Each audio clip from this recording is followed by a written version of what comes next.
Good evening, everyone, and welcome. It's great to host all of you today. My name is Victoria Williams. I'm a program officer at the Chicago Council on Global Affairs. We're pleased to welcome our distinguished guests today and back to the council, Joseph Nye and Juliet Sorensen. Professor Nye's latest book, Do Morals Matter? Presidents and Foreign Policy from FDR to Trump, will be available for sale and signing just right over there in that room by our partners, the bookseller. Before we begin, a few housekeeping points to share. We are on the record and we are live streaming. We welcome your social media engagement, but please take a moment to silence your phones. Views expressed by individuals we host are their own and do not represent, obviously, the institution of the council. Today, we'll be taking questions from within the room and from online. We ask you that you type in ccga.live into your browser. You can submit your questions there and also vote for questions that you like that are submitted through that browser.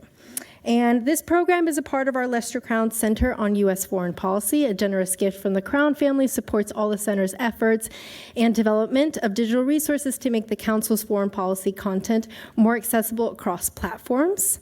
So with that, it is my pleasure to welcome our speakers. Joseph Nye is the University Distinguished Service Professor and former Dean of the Kennedy School of Government at Harvard University.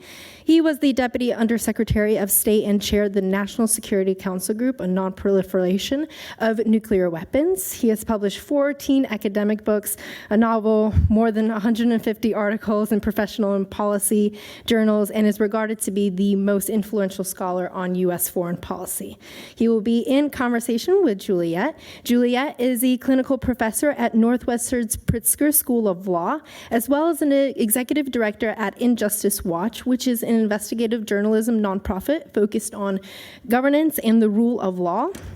She serves on the American Bar Association Global Anti-Corruption Task Force and the Health and Human Rights Legal Advisory Board. She's also a former emerging leader of the council, class of 2010. And if you'd like to know more about this program, now is the time to inquire because the applications have just opened for the class of 2021. So check out our website for more information. But ladies and gentlemen, please join me in welcoming both Joseph and Juliet.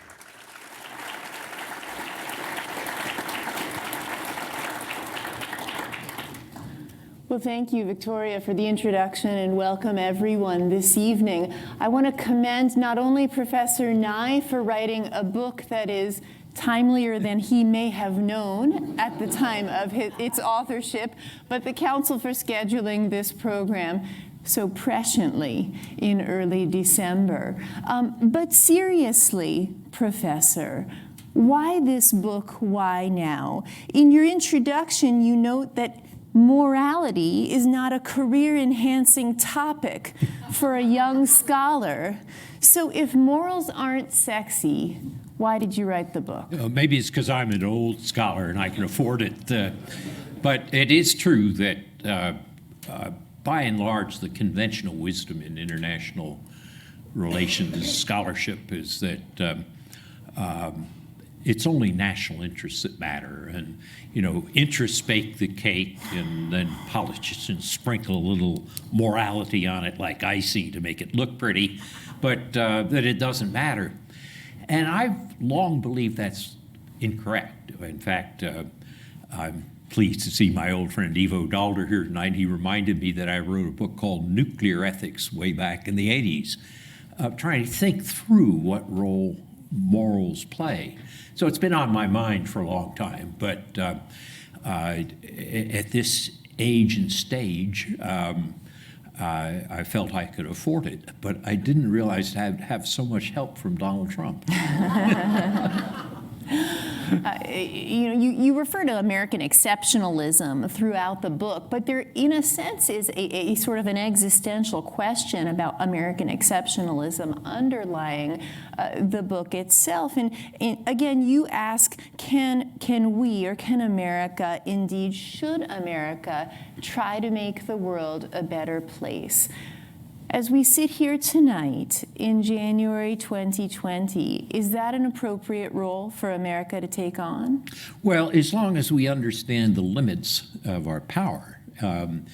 But I do think that it makes a difference whether you have some concern about values beyond your own country doesn't mean you have to give up on your own country, but it does mean that you define your interests broadly. I mean, people sometimes say that President Trump's statement, America first, what's wrong with that? Every country, you would expect, particularly in democracies, you elect leaders to defend your national interest. And in that sense, defending the national interest is sort of tautological. I mean, it's not a very interesting statement. The question is, how do you define that national interest? You can define it very narrowly and myopically, what's in my transactional interest right now, or you can define it broadly, which is say it's in my interest to create a stable international system and to promote certain values to the extent that I can do so without doing harm. And if you look back to the presidents that I start the book with, what I call the founders, Roosevelt, Truman, and Eisenhower, they were very much interested in promoting America's national interest, but they defined it so that it encompassed the interests of others. A United Nations, a framework of international law, alliances. This is a much broader definition of national interests than, let's say, what we see today, which is very narrowly transactional. So I think the key point is that values matter, but it's not that we're going to go out and as President Bush 43 did, bring democracy to the Middle East. If you try to do something like that and can't do it, you can make things worse, not better. But if you say, could I nonetheless, at the margins, create a framework where there are more chances for more people to have better values, yeah, that's doable, and we should. When I was an undergraduate student of politics at our shared alma mater, the conventional wisdom is that U.S. foreign policy was frankly far less relevant to public opinion, certainly than domestic politics, and was a matter for an elite cadre of career State Department professionals. This institution, where we are tonight, since 1974, has asked Americans in a regularly conducted survey if it's best for the country to take an active part or to stay out of world affairs. What does public opinion on this question have to do with moralism in U.S. foreign policy? Well, if you go back to the 19th century, which is a little bit earlier than the Council's surveys, Americans like to think of themselves as moral. We weren't. I mean, if you were a Mexican or a Philippine and you looked at the way Americans treated your country, we didn't look all that moral. But we had a self-image that grows out of our Puritanism or the Enlightened views of the Founding Fathers. And so we had this conception, which we never quite lived up to, but it was there. But there was also a constant part of America which always said, forget the rest. You know, stay at home, leave it alone. And what's interesting there is now jumping forward to 1974 and the Council surveys, which are a great survey and service to this country. What intrigues me is that by and large, about a third of the American public is consistently isolationist. You know, they're somewhere between 60 and 70%.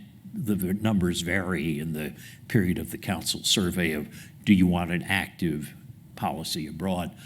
But people forget there's this big lump, you know, of about a third of the people who just said, no, you know, I don't want anything to do with all those people. And sometimes that's gotten out of hand. I mean, Franklin Roosevelt, and I discuss this in the book, realized after Kristallnacht that Adolf Hitler was a threat to the United States.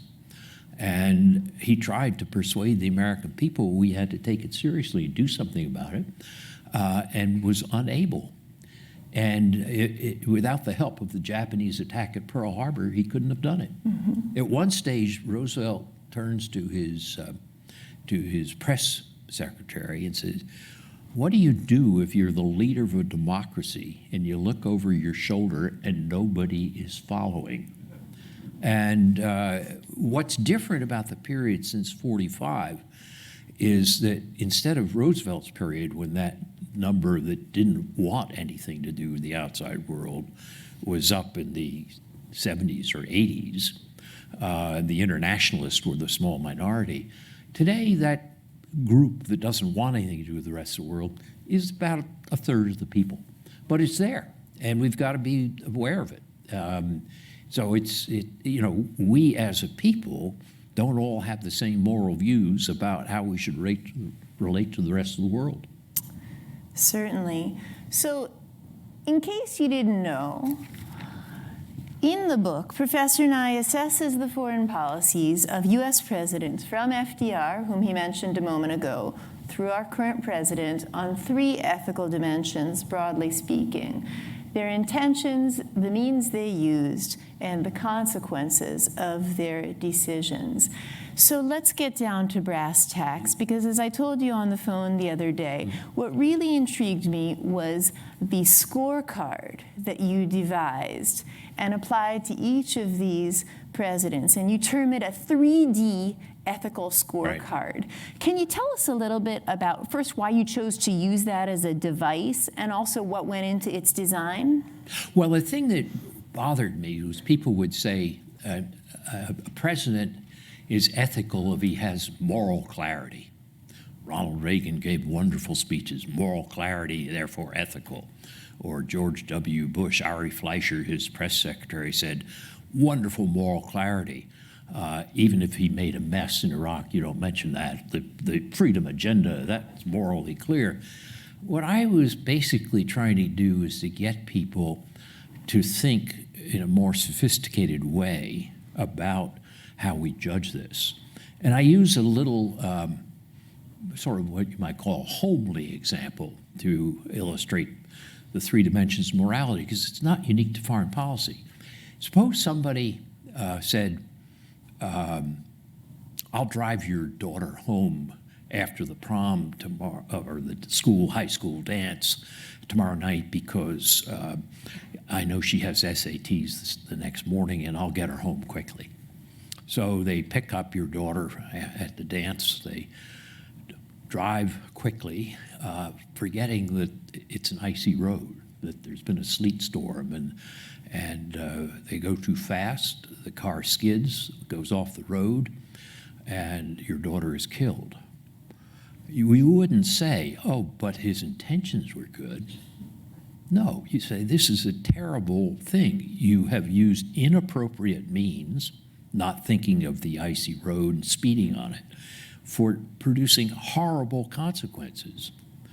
And even though it's true that your motives were good to get my daughter home for the SATs, no, I don't accept that that was a moral action. So if you say, just to apply this to Iraq, invading Iraq to remove Saddam Hussein and produce a freedom agenda, let's give credit for moral intention. Not debating the details, but let's say that's true. But if the means were that you didn't have the capacity to bring democracy to Iraq, and you were going to stimulate al-Qaeda in Iraq, and you were going to lead to a civil war which was going to strengthen al-Qaeda and lead to enormous killing between Sunnis and Shias, and basically produce a terrible mess, we would, in legal terms, call that culpable negligence, as driving your daughter off the road on a rainy, icy night could be culpable negligence. And I want Americans, as they think about ethics and foreign policy, to get beyond the grand words and to say, you have to look at 3 dimensions. Were the motives good? Were the means good? And were the consequences good? And it's not easy because balancing those three things is not simple. So the point of the book is not how I scored anybody, that you can all read it and see my scorings. I may change my own scoring. And over time, you may have new perspectives. The point is to get people to use a framework which goes beyond just fancy words, or just goes beyond, if it worked, it's okay. And say, did you have good motives? Did you choose good means? And did you pay enough attention to the likely consequences that you took all the protection against immoral, unintended consequences? So I agree that there needs to be a meaningful rubric to evaluate foreign policy, and I think that your framework is very helpful. I do have one question about how you articulate evaluating consequences. In the book, you put three buckets under consequences. One is what you term fiduciary, one is cosmopolitan, and one is educational. Can you tell us a bit about those? Yeah, fiduciary is basically when we elect a president, he's or she, maybe in the future, is our trustee.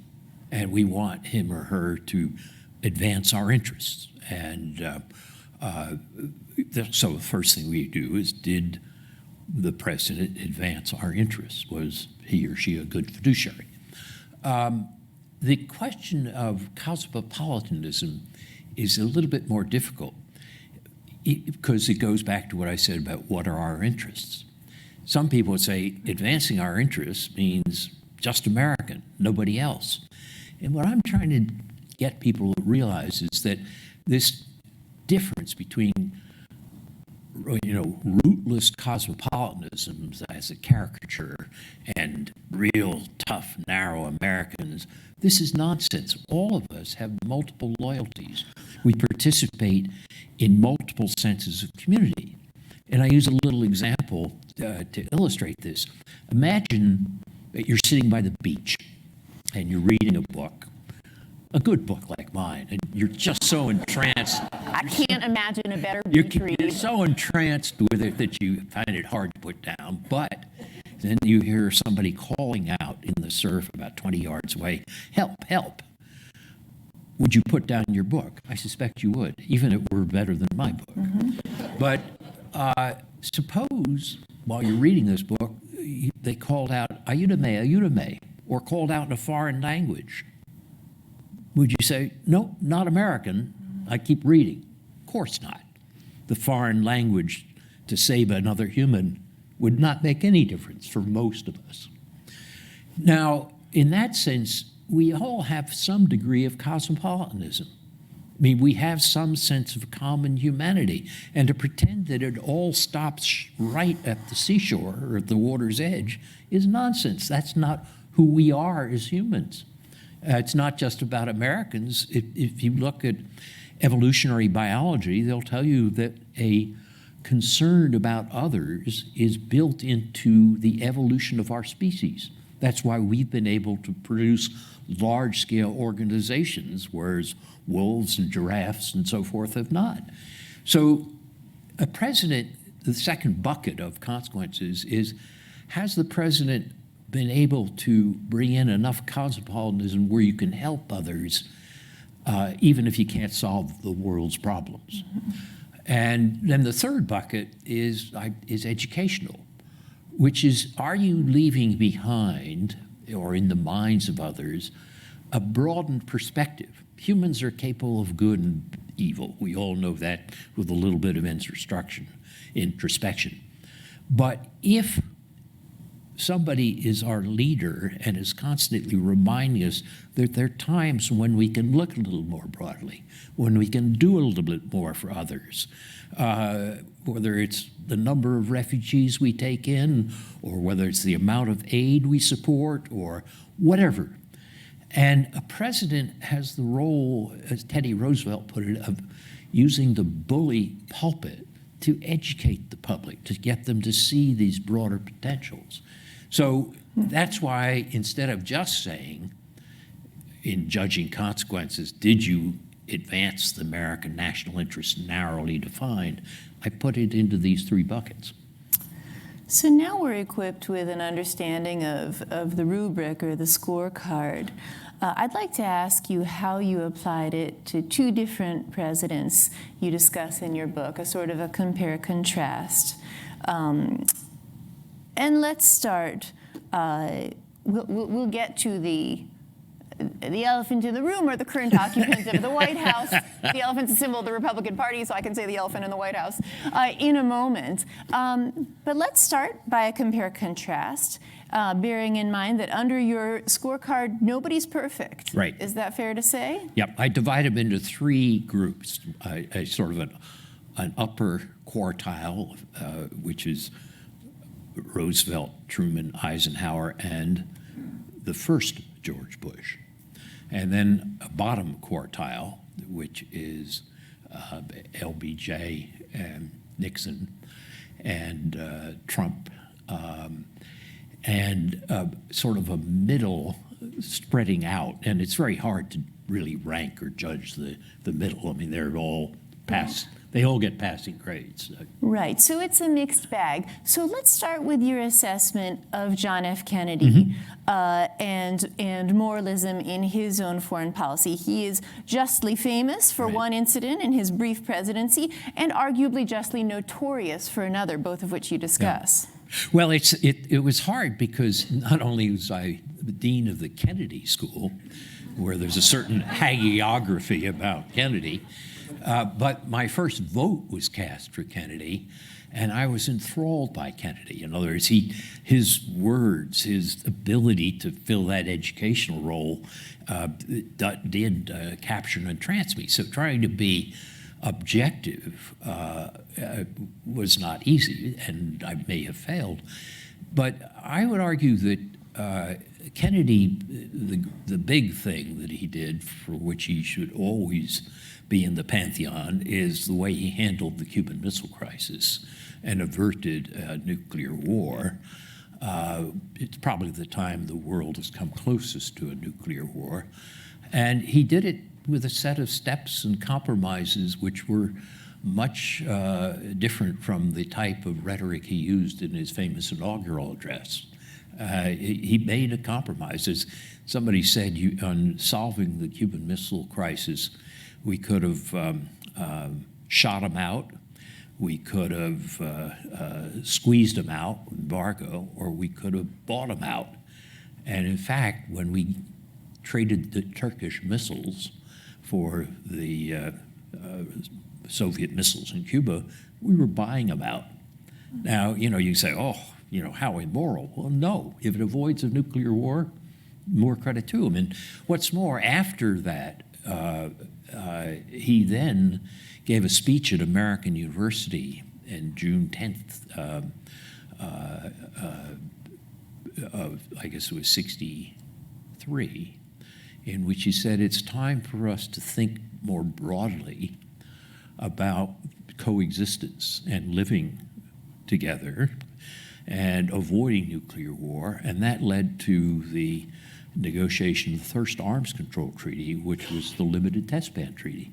Well, that's going to get him up somewhere in the upper ranks. However, at the same time, he increased the number of American troops in Vietnam to 1,600. Eisenhower had a few hundred.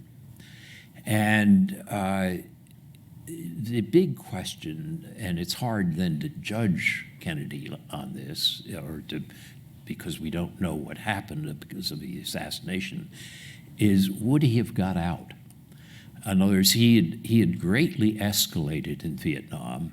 He talked about the domino theory, that we couldn't afford to leave Vietnam, and then the question was, some people of his group felt that if he'd been reelected in '64, he would have found a way to get out.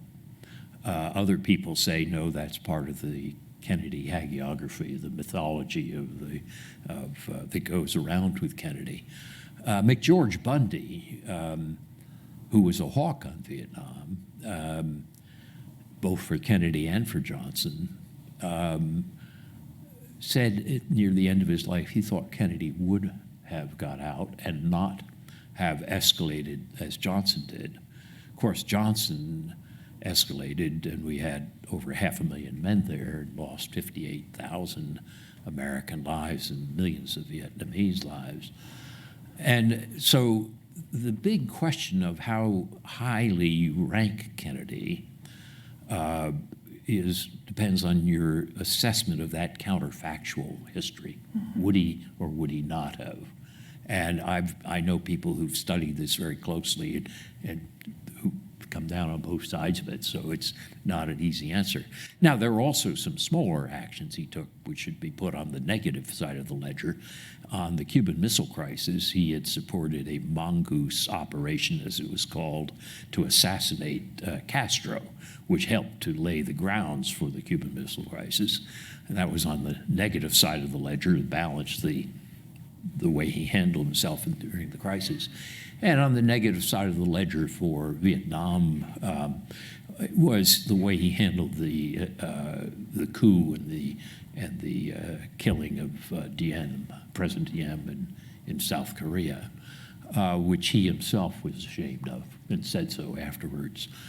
But so again, all this illustrates is that when you try to apply these three-dimensional principles, which sound great in theory, to particular cases, it gets kind of complex. But I gave Kennedy a middle grade because he did some things very, very well and some things not so well. And then there was this big hanging question of what would have happened if the tragedy of his assassination hadn't occurred. You know, you make an interesting point about education or rhetoric versus means. You write in your book that Kennedy never forgot that politics and policy making were the art of the possible, which is illustrated in his approach to the Cuban Missile Crisis. And I agree with you that the soaring rhetoric, which inspired so many, was out of place in a time of highly strategic and charged decision-making. I just have to add that I probably listened to hundreds of talks by my own dad, who served in the Kennedy administration, and the question that he received most often from audiences was, what would JFK had done had he lived in Vietnam? And my dad would have agreed with Mac Bundy at the end of Mac's life. Well, and the great rhetoric that Kennedy produced. Many people say it was Ted Sorensen's rhetoric. So they say. Now let's bring this conversation to the present day. Our current president has withdrawn from the Paris Climate Accords, the TPP. He has renegotiated NAFTA. He has weakened the WTO. He has dismantled the Iranian nuclear agreement and praised authoritarian leaders, all before December of 2019. Now, on his scorecard, at the time your book was published, he earned from you a good on the question of means when it comes to force. Proportion, discrimination, and necessity. Tell us about that. Well, most of the grades I gave him were were low grades, but it's interesting that Trump, for all his bellicose rhetoric, has been or had been up until very recently something of a dove in disguise. He was, you can make an argument that the airstrikes, which were limited against the Assad regime as reprisal for violating the chemical weapons treaty, I found that actually morally good, and I wish Obama had done it when he had the chance. And Trump basically resisted efforts to get involved militarily. And he was fairly careful when he used force, and he was, I think at the time when I wrote that scorecard, he deserved respect for his proportionality and discrimination and restraint in the use of force, which is why the strike against General Soleimani was so surprising and dangerous. I mean, when you assassinate a leader of a foreign country in a third country with which you're not at war, you are crossing a very important red line in international law. I mean, you're not supposed to kill a official of another country unless you're at war with them or unless there's an imminent threat. And so from international law, you know this better than I, he should have had a Security Council resolution, which of course he wasn't going to get, or he should have said under Article 51 of the UN Charter, the threat is imminent, and this is my self-defense under Article 51. Of course, we don't know the threat, but we do know that some Republican senators, like Senators Lee and Paul, who were briefed by the administration, found it insulting that the evidence wasn't there. So I don't know that there's no evidence, but people who were briefed seem to think there was not evidence. So he crossed a significant red line of violating international law. And that then raises interesting puzzles. Do we want a world in which David Petraeus or Gina Haspel or others can be assassinated by Iranians or by Russians or by anybody? Or do we want to have kept that law and that approach? I would think that was a long-term consequences which we may regret.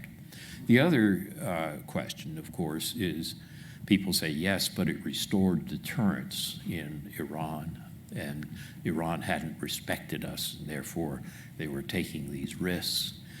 But there were other ways to restore deterrence. So the consequences that Trump incurred by crossing this red line, if you said, well, it's justified if there were no other way to restore deterrence, there were other ways to restore deterrence. I mean, some people suggested you could have sunk the ship that the Iranian Revolutionary Guards were using to harass tankers in the Gulf or whatever. I mean, you can think of a number of military, non-civilian targets which would not have had collateral damage and which could have helped restore deterrence. So I think Trump's actions in January surprised me, because they were different from what he is. And that gets to this point when we look at a president's motives.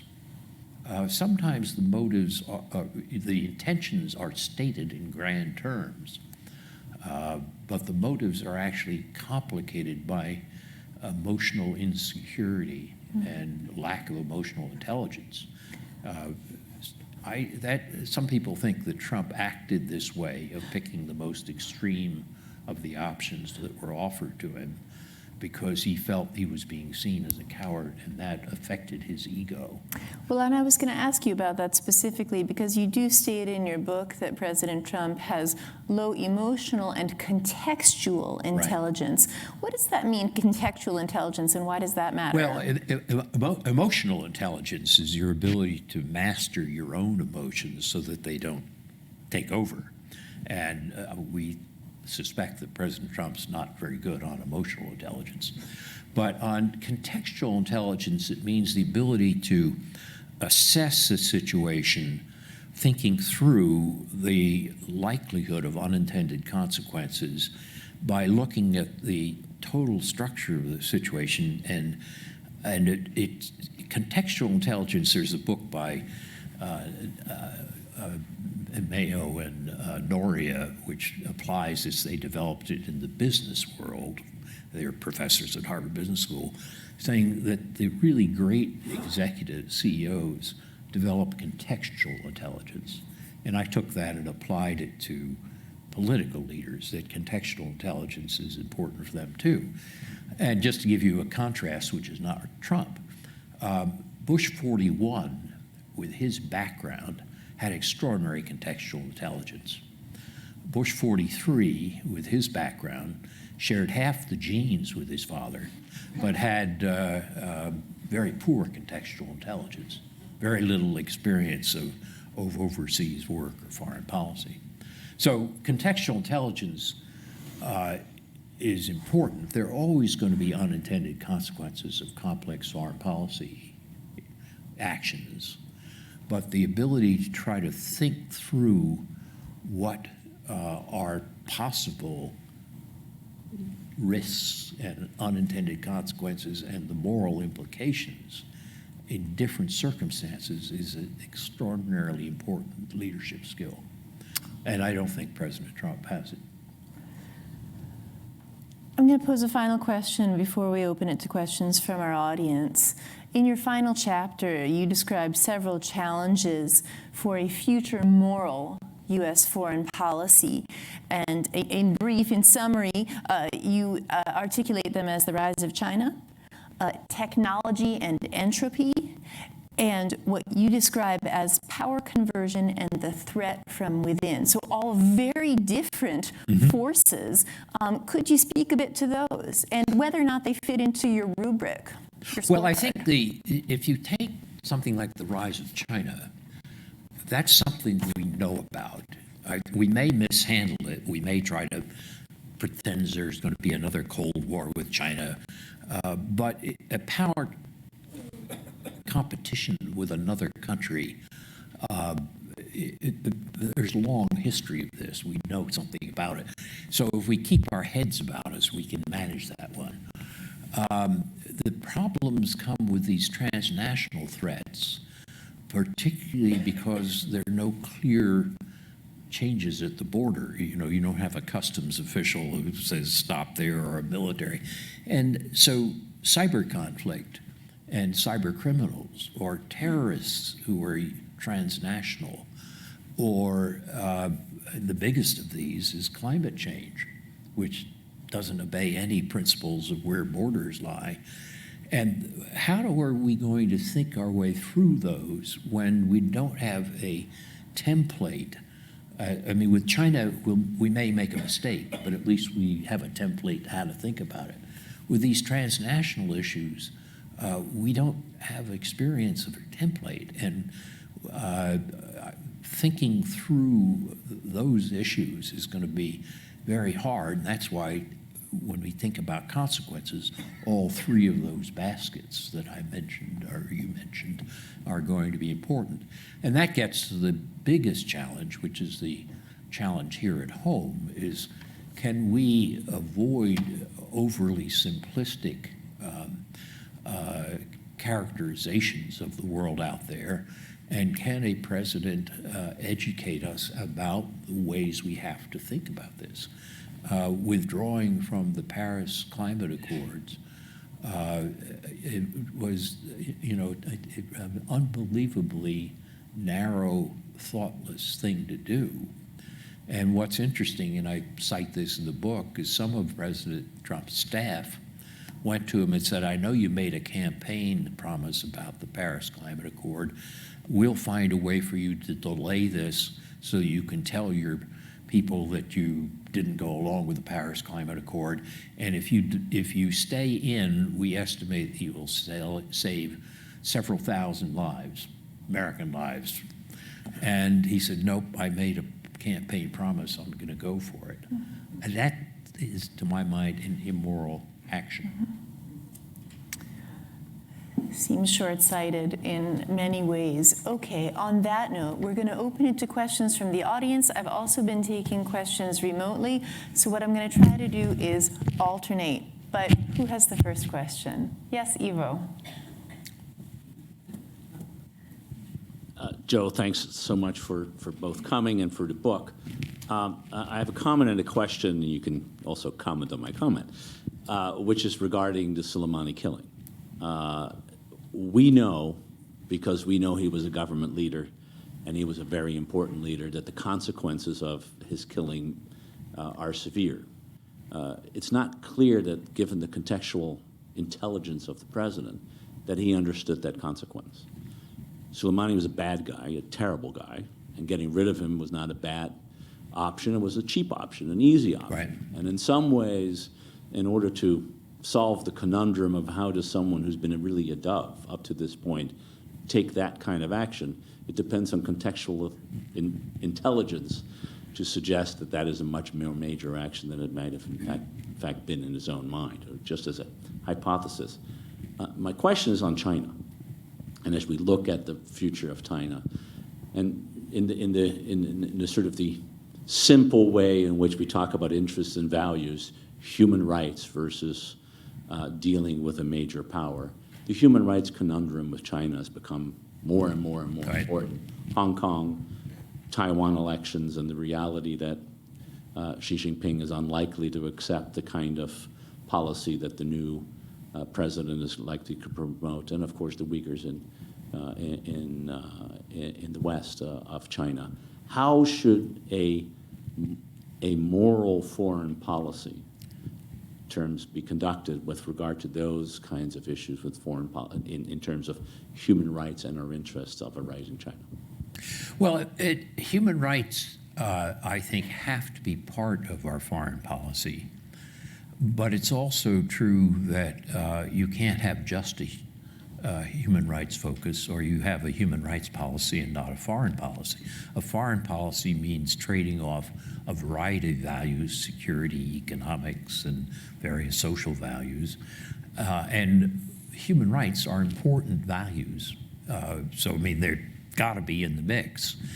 But you can't say to in policy toward China, we won't have anything to do with you, no trade or an embargo or so forth, because of the way you're working in Hong Kong or the way you're treating the Uyghurs in Xinjiang.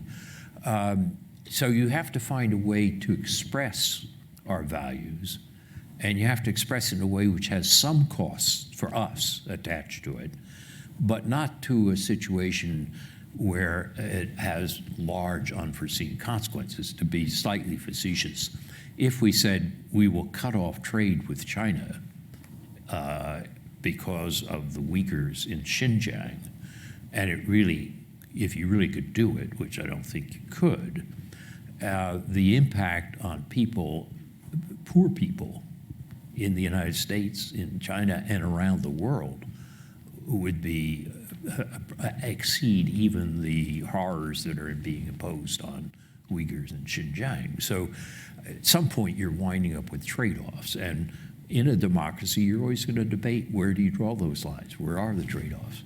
What I think we see now with the current administration is they don't even approach the trade-offs.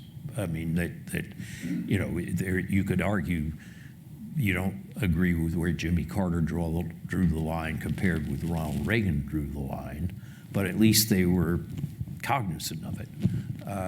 In this administration, I don't see any effort to think that through.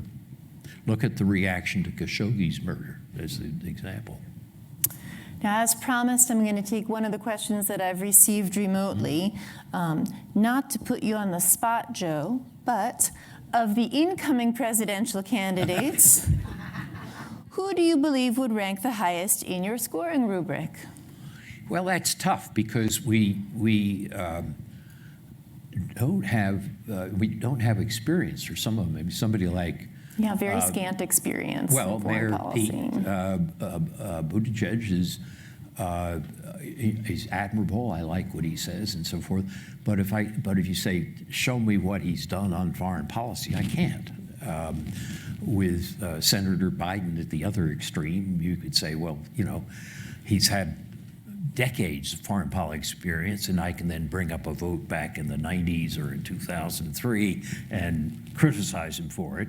So it's a little bit hard at this stage in a campaign to do the kind of judgment. What I tried to do in the book was to read history carefully with many different sources, and then to make a judgment based on what we know. And even then, it's very hard to make these judgments because opinions change over time. David McCullough once said that it really takes 50 years to make a good judgment on a president. So when we're talking about prenatal presidents, which is what we are talking about with the candidates, it's very hard to apply my framework because I try to make my framework evidentiary based. Mm-hmm. Next question. Yes? Thank you. This kind of follows in a way from Ivo's question, except that whereas we have enormously complex and important trade relations with China, I'd like to go back, and I'm sure you elaborate on this in the book, which I haven't yet had a chance to read. FDR and the Holocaust, where it's not a question of trade-offs with a commercial partner, it's a question of being in an all-out war with somebody who's committing the Holocaust. How do you deal with that? Well, I am critical of Roosevelt in the book. I think he could have saved more Jews, and he should have. Turning away a ship with refugees was just atrocious. If you try to put it in context, however, it's not trading against an economic interest or something. He was seeing it in the context of could he get support in an isolationist America with a very conservative Southern Democratic Senate, which had a lot of anti-Semitism. If he allowed these refugees in, would that reduce his ability to deal with Hitler, who he saw as a threat both to Jews and to the United States? So he made a different type of trade-off. I think he made it at the wrong point and made it the wrong way. But it's a very different type of trade-off than oil for or commerce or something like that. But I am critical of it. I think he could have taken more risks on that, saving more Jews. Okay, question remotely. Following up on your final chapter, what happens when the leader of a democracy looks behind him or her and sees a vociferous minority galvanizing him to further excesses? Well, it basically is the way President Trump has decided to treat public opinion, which is if you have a solid base, if you can keep mobilizing the base, you can win, as he did in 2016. It's very interesting, and many people thought, and I'm guilty of this as well, that just as George W. Bush, after he won as a minority president, moved to the center. He worked quickly with Senator Kennedy, for example, on education and so forth. So Bush did what you would expect is normal, in quotes, in American politics. You move to the center. Trump, many people thought, well, once he gets it as a minority president, he will also move to the center. He didn't. He picked a very different strategy, which was to look over your shoulder and you say, if I can keep 45% and mobilize them, I can win again. So he's picked a very, very different strategy than has been traditional in American politics or among American presidents. Other questions? Yes. Thank you so much for this very enlightening conversation. I was just wondering how much is the leader and how much is the issue? For example, I was thinking specifically about immigration. How difficult has it been throughout recent years to put some of the moral aspect into considering immigration policies, not only in the U.S., but also all over the world. Is this because it's a very contentious issue in itself, or is because lack of willingness or strategy to reconcile morals with national interest or pragmatism?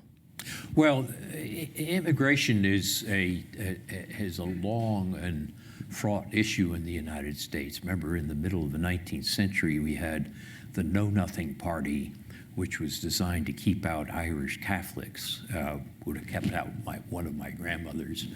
And within 100 years, we had an Irish Catholic president. So Americans go through cycles, of always, you're pro-immigrant, and then you get a reaction, and pro-immigrant, you get a reaction, and name the group that's the current target for the reaction, and 20 years from now, they'll be on top or well represented.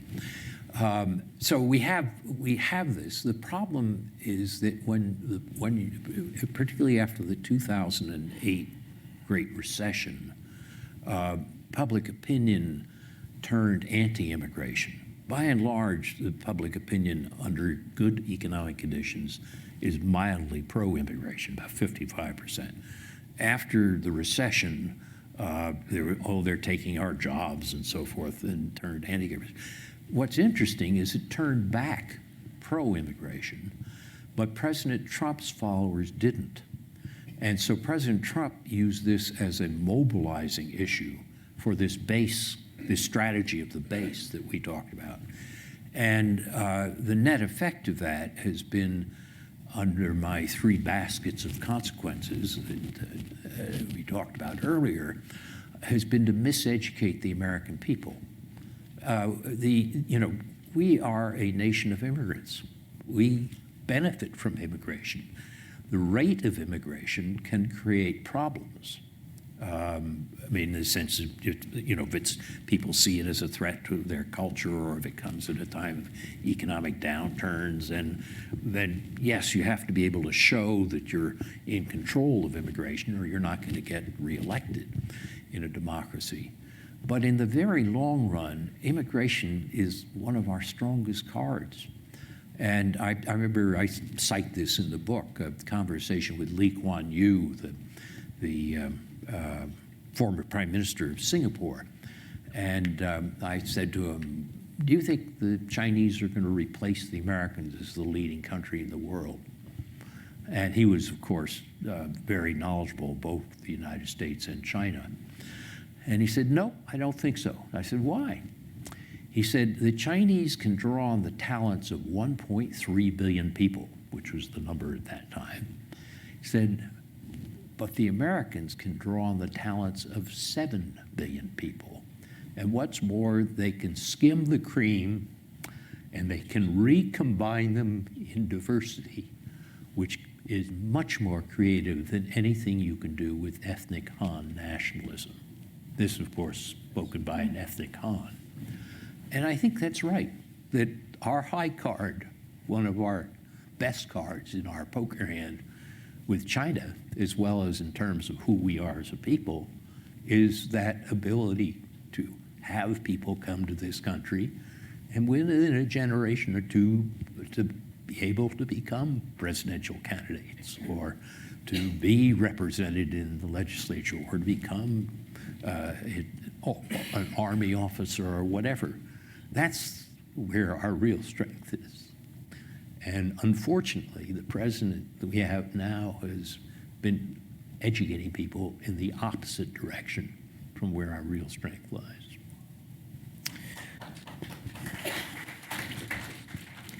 So I want to take one question that came remotely, which is builds on our discussion earlier, that evaluating presidents and their morality in foreign policy is really sometimes shades of gray. And so this question arose: how can you assess the moral handling of foreign policy when presidents address conflicts in which both sides have claims to the moral argument? And the example that this person gives is such as the Israeli-Palestinian conflict. Well, there are more cases where there's merit on both sides than when it's purely one side or the other. And that then means that the presidents have got to understand the issue. They've got to see that where there's virtue on both sides, sometimes there isn't, but very often there is, and try to play the role of conflict a moderator, or to try to bring out the best in people. You know, if you look back to the role that somebody like Jimmy Carter played in the Camp David Accords, it came very close to falling apart. Carter spent many, many days and personal energy working closely with the leaders of both sides, and was able to pull something out which many people think couldn't have been pulled out. That, to me, was a very moral act. Mm-hmm. And, you know, people often think of Carter simply in his statements about human rights, but he did a number of other things which actually were also very important in moral terms, and that would be a good example of it. Another example of the art of the possible. Yes, yeah, but in that case, it wasn't easily possible. In other words, Carter was told, don't put your political capital on the line because you're not going to succeed. And he went against that. And then he went to Camp David, and he sat with these leaders for days. And when they said no, and when they threatened to leave and so forth, he didn't stop. He just kept going and eventually got an agreement. That's moral courage. Indeed. I don't want to neglect the back of the room. Yes, gentleman in the green tie.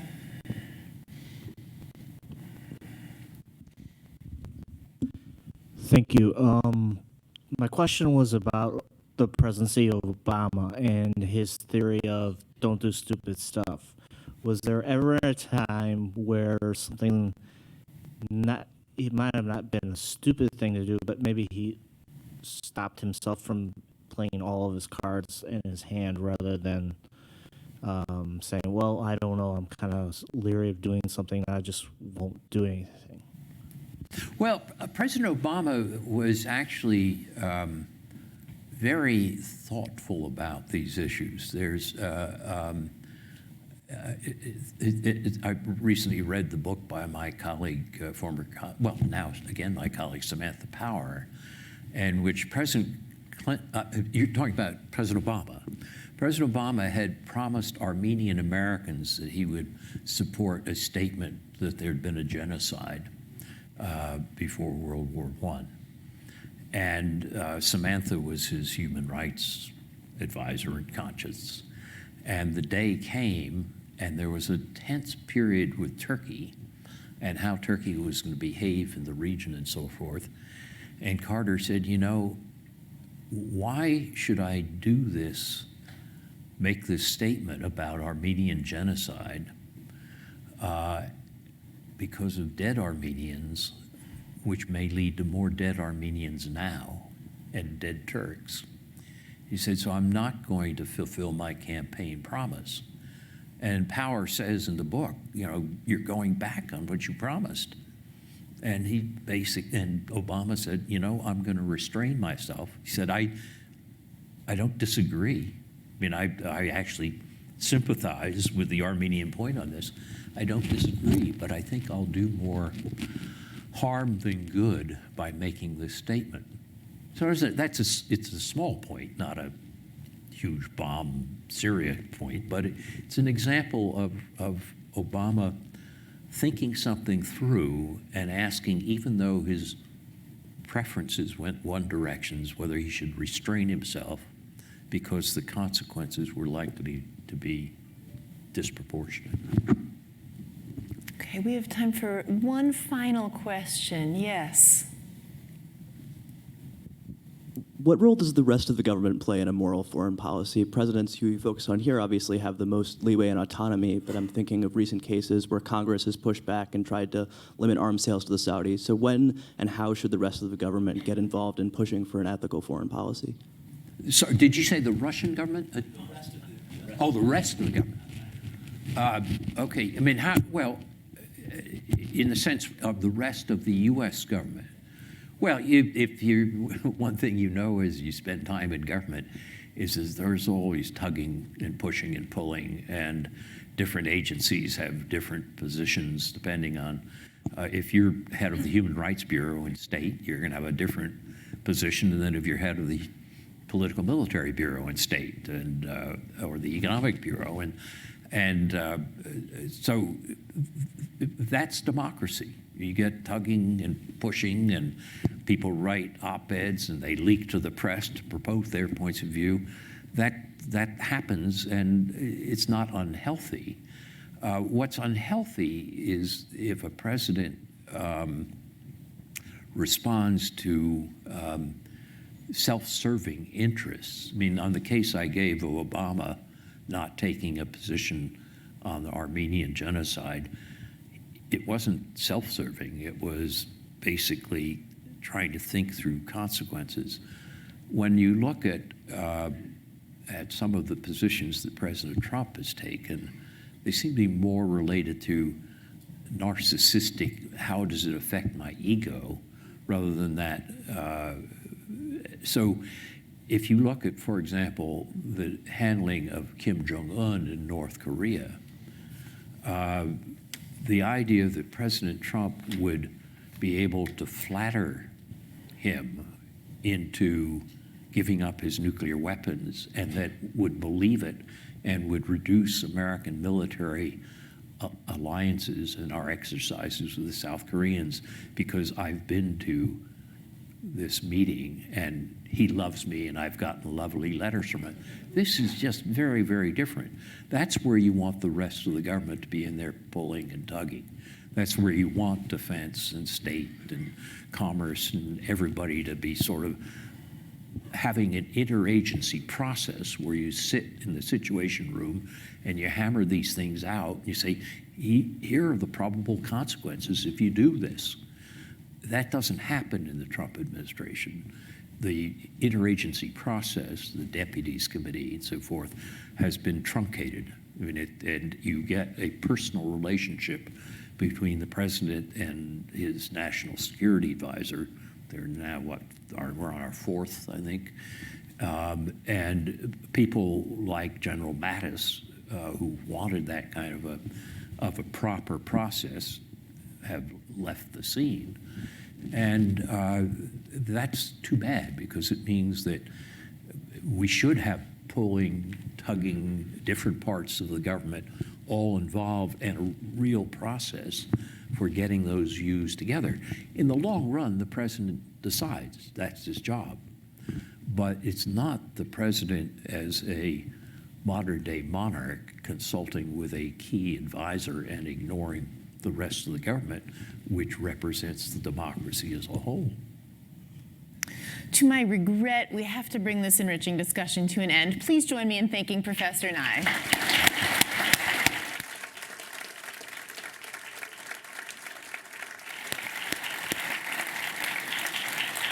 Now, the good news is that it doesn't really have to end, because he's kindly agreed to sign books. I read it over the holidays, not on the beach, but excellent nonetheless, and I highly recommend it to you, all the books over there. Thank you very much.